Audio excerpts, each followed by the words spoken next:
महाभारत कालीन हिंदू धर्म पुराणों में नियोग नाम की एक ऐसी धार्मिक लेकिन शर्मनाक प्रथा का प्रमुखता से उल्लेख किया गया है जिसमें एक महिला संतान उत्पत्ति के नाम पर कई पुरुषों के साथ संभोग का आनंद ले सकती थी। कई बार तो एक स्त्री एक साथ एक से ज़्यादा पुरुषों के साथ भी नियोग करती थी। यह सुनकर ही रोंगटे खड़े हो जाते हैं, लेकिन तब संतान पैदा करने के नाम पर ऐसा होता था, इसका उल्लेख धर्म पुराणों में भी है। पुराणों में नियोग का उल्लेख विशेष रूप से महाभारत कालीन स्त्रियों के लिए किया गया है। इससे पूर्व भी ऐसा हुआ है जब देवलोक की अप्सराओं ने ऋषि मुनियों से नियोग कर संतान पैदा की। यह बात अलग है कि उस संतान को लावारिस छोड़ दिया और स्वर्ग की अप्सरा स्वर्ग को लौट गई। पौराणिक कथाओं में इसका पुख्ता प्रमाण ऋषि विश्वामित्र और स्वर्ग की अप्सरा मेनका के बीच संभोग है। स्वर्ग के राजा इंद्र ने मेनका को ऋषि विश्वामित्र की तपस्या को भंग करने के लिए पृथ्वी लोक पर भेजा था, लेकिन बाद में मेनका उन पर आसक्त हो गई और एक पुत्री पैदा की। कुछ समय बाद मेनका स्वर्ग लौट गई। यह भी उल्लेख है कि ऋषि से संभोग के बाद भी उसका कौमार्य नष्ट नहीं हुआ। महाभारत कालीन नियोग प्रथा की यदि बात की जाए तो जिन्हें पांडव कहा जाता है उनमें से एक भी संतान राजा पांडु की नहीं थी। कुंती की सभी संतानें देवताओं संग सहवास से पैदा हुई, जिसे नियोग का नाम दिया गया।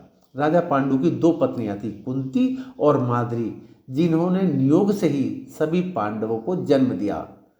कुंती ने धर्मराज के साथ नियोग यानी सहवास किया, जिसके बाद युधिष्ठिर का जन्म हुआ। उसके बाद कुंती ने देवराज इंद्र और वायुदेव से नियोग किया। उससे अर्जुन और भीम का जन्म हुआ। कुंती को नियोग रत देखकर पांडु की दूसरी पत्नी माद्री ने भी नियोग की इच्छा जताई।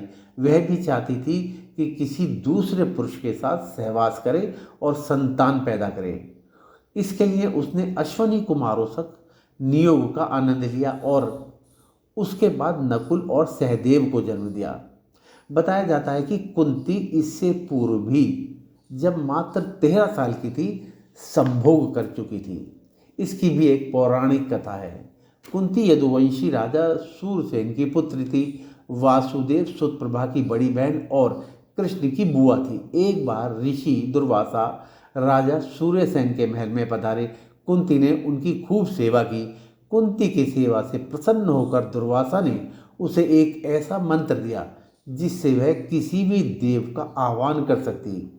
दुर्वासा वहां से चले गए। जो मंत्र शक्ति दुर्वासा ने दी थी, कुंती ने उसकी परीक्षा लेनी चाहिए और सूर्यदेव का आह्वान किया। सूर्यदेव आ गए, लेकिन बगैर फल प्रदान किए वह नहीं लौट सकते थे। कुंती ने उनसे सहवास किया और एक पुत्र को जन्म दिया। तब कुंती की आयु महज 13 साल की थी और वह अविवाहित भी थी। इसलिए जो संतान उसने जन्म दी थी उसको अपने साथ नहीं रख सकती थी। उसने उस बच्चे को नदी में बहा दिया, जो बाद में कर्ण नाम से महाभारत ही नहीं पूरी दुनिया में विख्यात हुआ। उसे सूत नाम के व्यक्ति ने पाला, इसीलिए महाभारत में कर्ण को सूत पुत्र कहा गया। महाभारत में धर्मराष्ट्र पांडु विदुर का जन्म भी नियोग से हुआ था। विचित्र वीर्य की मृत्यु के पश्चात राजमाता सत्यवती की विनती पर ऋषि वेद व्यास के संग नियोग से पांडवों ने जन्म लिया। पौराणिक शास्त्रों में तब हिंदू धर्म शास्त्र में एक रस्म हुआ करती थी जिसे नियोग कहते थे। इस प्रथा के अनुसार शादीशुदा महिला को यदि पति से बच्चे पैदा नहीं हो रहे हैं तो वह अपने परिवार में देवर, जेठ या किसी अन्य पुरुष से नियोग के नाम पर संभोग कर बच्चे पैदा कर सकती थी। इसके अलावा यदि परिवार में कोई पुरुष नहीं है तो वह बाहरी पुरुष के साथ संभोग कर बच्चे पैदा कर सकती थी। ऐसी शर्मनाक प्रथा तब खूब प्रचलित थी। लेकिन इसमें सबसे जो महत्वपूर्ण बात है वो यह है कि नियोग करने वाला ऊंची जाति का व्यक्ति होना चाहिए और ख़ास तौर से ब्राह्मण हो। बाद में प्रगतिशील लेखकों ने इस प्रथा की कठोर आलोचना की। उनका कहना था कि यह प्रथा उच्च जाति के लोगों ने अपनी अय्याशी के लिए बनाई थी। उस काल में ब्राह्मण काफ़ी धनाढ्य थे, राज परिवारों पर उनका अच्छा असर होता था।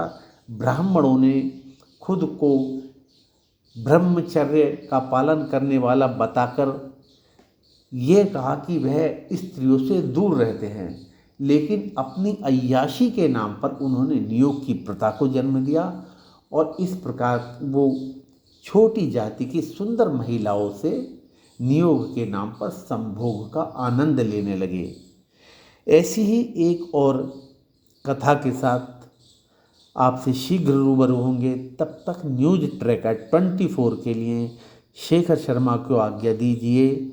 आपसे आग्रह है कि हमारा चैनल अवश्य सब्सक्राइब करें, हमारा वीडियो लाइक शेयर और कमेंट भी करें।